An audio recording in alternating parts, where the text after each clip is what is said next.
The SEC and Big Ten are meeting this week in New Orleans as part of their joint partnership. We'll talk about more that comes out of that meeting later after it happens. That happens on Wednesday. They're going to discuss kind of the automatic qualifiers, playoff format, which is pretty locked in for next year, but after 2026 is going to be pretty wide open. We'll see what that looks like. Conference scheduling, a possible going 8 to 9 games from the SEC.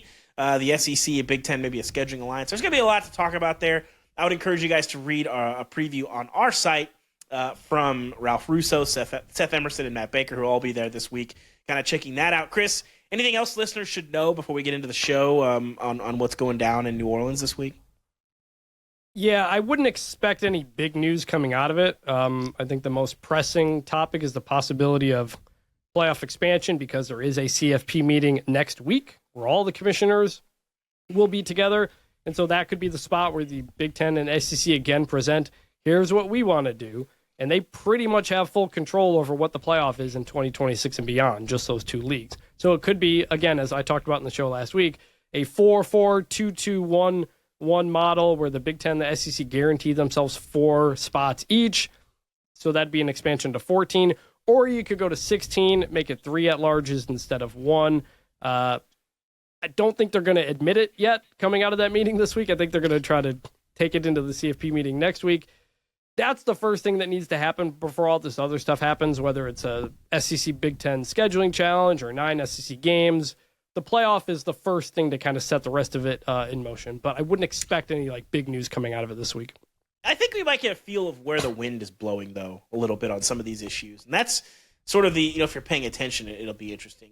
Jason, what percentage of college football fans do you feel like understand at this point that the college football playoff is going to expand very, very soon? I mean, it's probably a high percent of people who assume this thing changes all the time, so I guess it'll keep changing. Yeah. For the past 27 years, it's it's just changed one way or another every few years.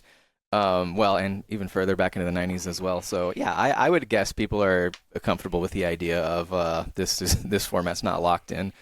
And as far as the understanding that these two conferences are going how much these two conferences are going to drive the next iteration, I think if people knew that, they would complain about it and then watch it anyway. That is the thing. That is the thing, because we have reported this for more than a year now.